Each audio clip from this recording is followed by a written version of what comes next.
The concept of the chosen ones has been around since the beginning of time, from biblical tales of prophets and messengers selected by the divine to the heroes and demigods of Greek mythology, and through the enlightened beings of Eastern philosophies. The notion that certain individuals are selected for a greater purpose has always fascinated us and, paradoxically, often incited hatred among the masses. Have you ever experienced a strange sense of distance between you and others, or felt unable to connect properly with most individuals? This is a common occurrence for chosen ones. But why is it that these individuals are often disliked and sometimes even hated by others? Part 1. The Roots of Hatred. At the heart of this disdain lies the complex interplay of identity, projection, and the human struggle with the concepts of fate and free will. The stories of the chosen ones, regardless of their origin, share a common theme. They are set apart by some force, be it destiny, divine will, or exceptional talent. This separation is not merely a physical or social distance, but an existential gap that challenges the very notions of equality and fairness that many societies strive to uphold. To simplify this, one might find insights within the parable of the prodigal son found in the Christian Bible. The resentment the elder brother feels toward his younger sibling upon the latter's celebrated return mirrors the animosity some feel toward the chosen ones. It's a tale that illustrates a profound sense of injustice and unrecognized or undervalued potential. The philosopher Jean-Paul Sartre, with his existentialist lens, might argue that this animosity stems from a confrontation with one's own freedom and responsibility. The chosen ones, by embodying a path of distinctiveness or higher calling, inadvertently highlight the choices and potential each individual possesses. This realization can be unsettling, prompting a defensive reaction that manifests as hostility. Similarly, in Eastern philosophies, the concept of bodhisattvas, beings who choose to forego nirvana in order to save others, highlights the altruistic path of the chosen ones. Yet, even these figures of compassion are not immune to being misunderstood or envied for their spiritual attainment and dedication. The Mahayana Sutras, texts central to Mahayana Buddhism, discuss the trials and tribulations these enlightened beings face, including skepticism and sometimes outright hostility from those they seek to help. It's crucial to understand that the animosity toward the chosen ones is not merely a tale of comparison. It's also a narrative about fear of change, fear of the unknown, and fear of being left behind. In many stories and mythologies, the chosen ones are harbingers of transformation, challenging the status quo and forcing societies and individuals to confront their deeply held beliefs and ways of life. Part 2. Resentment toward the chosen ones. Resentment is a shadow that often walks hand in hand with admiration in the human psyche. This duality becomes particularly pronounced in the context of the chosen ones, individuals perceived to possess exceptional qualities or destinies. At its core, resentment towards the chosen ones can be seen as a manifestation of unfulfilled desires and unmet expectations within ourselves. It's a complex emotion that blends jealousy, envy, and a sense of injustice into a potent cocktail of discontent. This feeling isn't merely about wanting what the chosen ones have. It's about questioning why we are not in their place, why we are not seen as special or chosen. The teachings of Buddhism offer an illuminating perspective on this issue, emphasizing the concept of mudita or sympathetic joy. This principle encourages rejoicing in the success and happiness of others, arguing that resentment arises from a place of attachment and desire, the desire to be in someone else's position, to have their recognition, or to possess their qualities. According to this view, the path to overcoming resentment lies in cultivating a sense of interconnectedness and joy in the achievements of others, recognizing that their success does not diminish our own worth. French philosopher René Girard's theory of mimetic desire provides another lens through which to view this phenomenon. Girard suggests that human desires are imitative. We desire what others desire because they desire it. In the context of the chosen ones, This theory implies that resentment may stem from deeper mimetic rivalry. We do not just resent the chosen ones for what they have or are. We resent them because they represent what society values and, thus, what we feel we should also desire and strive for. This creates a cycle of desire and resentment fueled not by personal inadequacies, but by societal constructs of worth and success. In grappling with these dimensions of resentment, we confront not only the shadowy aspects of our nature, but also the societal and cultural frameworks that shape our perceptions of value and success. The story of the chosen ones and the resentment they evoke reflects deeper questions about fairness, worth, and the metrics by which we measure our lives and the lives of others. Part 3. The Mirror Effect. They see in you what they can't see in themselves. The intricate dance between admiration and resentment toward the chosen ones often leads us to a profound psychological phenomenon known as the mirror effect. This effect reveals how our reactions to others serve as reflections of our inner world, highlighting aspects of ourselves that we are either unaware of or choose to ignore.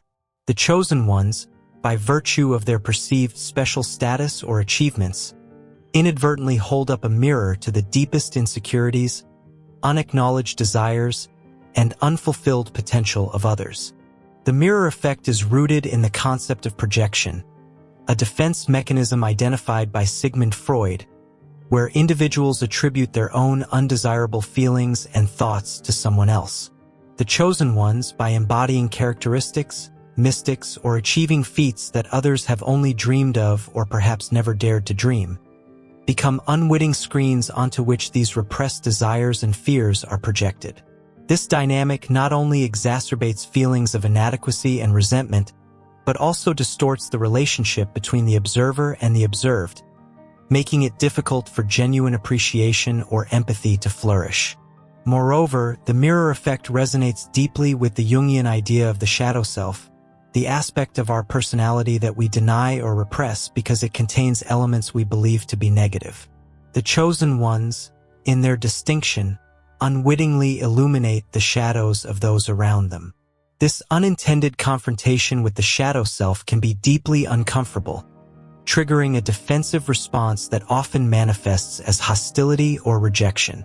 The tale of Cain and Abel, another parable steeped in the symbolism of the mirror effect, further illustrates the destructive power of repressed desires and the projection of one's shadow onto another. In this story, Cain, the elder brother, embodies envy and resentment towards Abel, whose offerings are favored by God.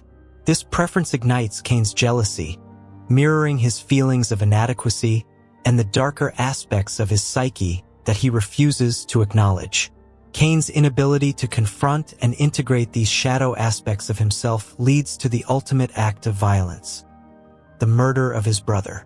This act is a physical manifestation of Cain's inner turmoil and a tragic attempt to annihilate the mirror reflecting his inadequacies and unfulfilled desires.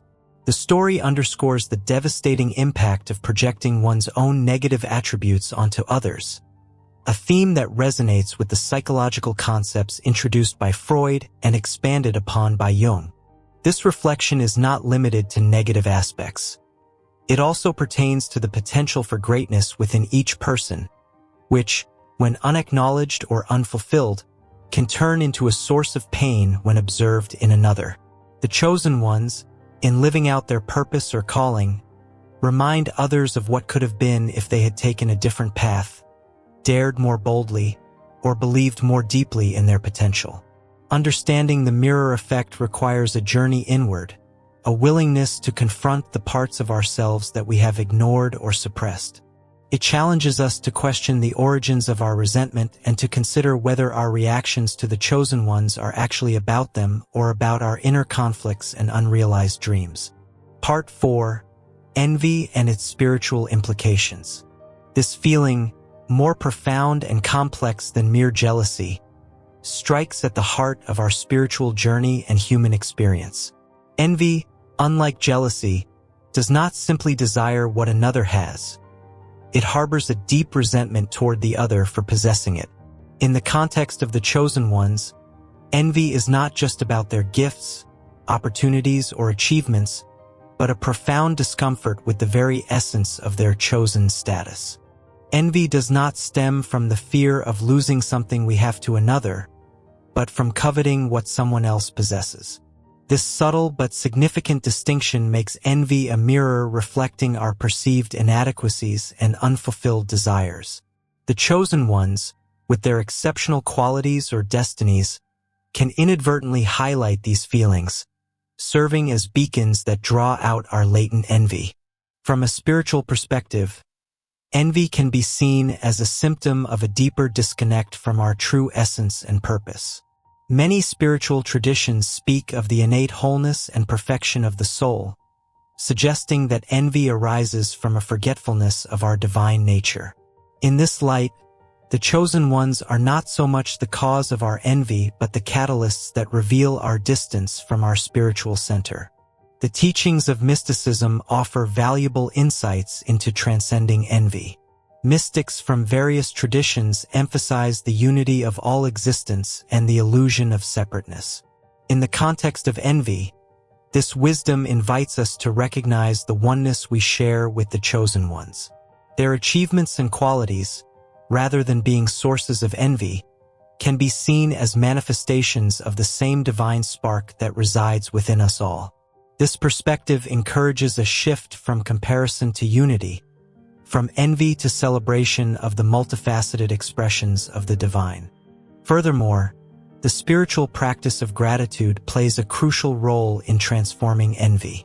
By fostering an attitude of gratitude for our own journey and blessings, we recalibrate our focus from what we lack to what we possess. This shift not only diminishes the power of envy, but also opens our hearts to a deeper appreciation of the interconnectedness of all life. The chosen ones, in this context, become teachers who, through the mirror of envy, guide us back to a state of gratitude and connection. The philosophical tradition also offers insights into the nature of envy. Aristotle, in his Nicomachean Ethics, distinguishes between envy and emulation, suggesting that the latter, a noble striving to improve oneself, can be a positive response to witnessing excellence. This perspective invites a reconsideration of envy not as an inevitable condemnation, but as a crossroads where one can choose a path of self-improvement and inspiration rather than resentment and despair. Envy, in the shadow of the chosen ones, reveals the intricacies of our self-worth and the fragile nature of our identity when it is tied to external validation. The spiritual journey, in many ways, is about transcending these external dependencies to find a deeper, unshakable sense of self and purpose. The chosen ones, by embodying a certain detachment from worldly accolades in pursuit of their higher calling, inadvertently highlight the chains of envy that bind others to a perpetual state of discontent. Part 5. The hate becomes confirmation. The progression through the emotional and spiritual challenges posed by the chosen ones brings us to a critical juncture. When unaddressed, the combination of envy, resentment, and misunderstanding can combine into hate. This state, where hate becomes a form of confirmation, marks a pivotal moment in our exploration. It reflects a point where the negative emotions toward the chosen ones are no longer just reactions, but have transformed into a worldview that validates and perpetuates itself. Hate, in this context, is not just an intense dislike, but a lens through which individuals see the chosen ones. It becomes a confirmation bias, where every action or success of the chosen ones is interpreted as further evidence of their presumed undeserved status or the observer's perceived inadequacy. This selective perception and interpretation reinforce the initial feelings of resentment and envy, creating a feedback loop that is difficult to break. It is not merely a matter of personal animosity, but becomes a shared narrative within communities or societies that either elevates the chosen ones to a status beyond saving or vilifies them beyond redemption. The spiritual teachings across various traditions offer insights into breaking this cycle of hate and confirmation. The concept of radical acceptance, found in both Buddhist teachings and modern psychological therapies, suggests a way forward. It involves accepting reality as it is without judgment, which can help to diffuse the automatic negative reactions that feed into confirmation bias. This acceptance does not mean agreement or resignation, but rather a recognition of the present moment and the complex interplay of factors that shape individual destinies, including those of the chosen ones. From a spiritual perspective, this stage offers a profound opportunity for growth, albeit through challenging terrain. Many spiritual traditions teach that love is the antidote to hate, proposing that understanding, forgiveness, and compassion can dissolve even the most entrenched negativity. This principle suggests that the path to overcoming the hate that has become confirmation involves a radical act of empathy, both for the chosen ones and for oneself. Moreover, engaging with the teachings on impermanence, such as those found in Buddhism, can also provide valuable insights. Understanding that states of being, including our perceptions and emotions, are transient can help loosen the grip of hate. This awareness encourages a more fluid and open approach to our experiences and the people who trigger strong reactions in us. Continuing with the theme of overcoming hate through understanding and compassion, we can draw inspiration from the life and teachings of Søren Kierkegaard, a 19th-century philosopher often considered the father of existentialism. Kierkegaard delved deeply into the complexities of individual existence, emotion, and the human condition. His work provides a useful framework for understanding how we might navigate the transition from hate to a more profound acceptance and empathy. Marcus Aurelius, a Roman emperor and Stoic philosopher, offers valuable insights into how to address hate confirmation from the perspective of a chosen one. In his Meditations, Aurelius advises us to focus on what is within our control and to maintain equanimity in the face of what is not. When encountering hate, a Stoic might suggest that we examine our own responses and judgments about the situation. The Stoics teach that it's not external events themselves that disturb us but our judgments about them. In the case of hate confirmation, the perception of being unjustly targeted or misunderstood is a judgment that can be challenged and reconsidered. Aurelius would likely counsel that the first step in dealing with hate is to understand its nature as an external force that cannot disturb our inner peace unless we permit it. This means recognizing that the hate directed toward the chosen ones is a reflection of the hater's perceptions and judgments, not an objective truth about the worth or value of the chosen ones. Hate, when viewed through this lens, becomes a chance to practice patience, understanding, and forgiveness.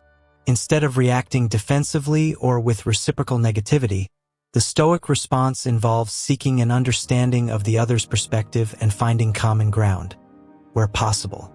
Part 6. The Temptation of Arrogance and Hubris.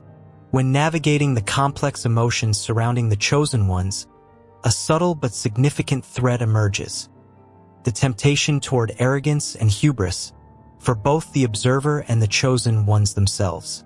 For the chosen ones, recognition and reverence can sometimes lead to a sense of superiority. This isn't about blaming them, it's a human reaction to being placed on a pedestal. The real challenge lies in remaining grounded amidst praise and admiration. The ancient Greeks warned against hubris, the excessive pride or self-confidence that often precedes a fall. This wisdom reminds us that everyone, regardless of their status or achievements, is subject to the same human frailties and challenges. Observers, on the other hand, face their own version of this temptation. When envy and resentment are left unchecked, they can morph into a belief that one is morally superior to the chosen ones. This mindset is a form of arrogance, believing that if given the same opportunities, one would act more nobly or make better choices. It's a seductive thought that offers comfort but distances us from empathy and understanding. The key to navigating this temptation lies in cultivating humility. Humility isn't about self-deprecation. It's about recognizing our own worth while also acknowledging the value and achievements of others. It's understanding that life's journey is about learning, growing, and contributing to the world in our unique ways. The practice of humility is beautifully illustrated in the parable of the two monks at a river, a story found in various traditions. When faced with the task of helping a woman cross the river, the older monk carries her across, breaking his monastic vows. The younger monk is troubled by this until the older monk explains, "I left the woman at the river. Why are you still carrying her?" This story underscores the essence of humility, acting with compassion and letting go of judgments. Humility also encourages us to embrace our vulnerabilities. Admitting that we don't have all the answers and that we too are learning and growing can be liberating. It allows us to connect with others in more meaningful ways, fostering a sense of community and shared humanity. In the context of the chosen ones, humility offers a bridge over the chasm of envy and resentment.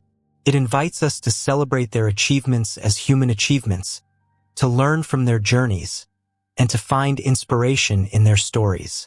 At the same time, it reminds the chosen ones that their gifts and successes are part of a larger tapestry to be used in service of something greater than themselves.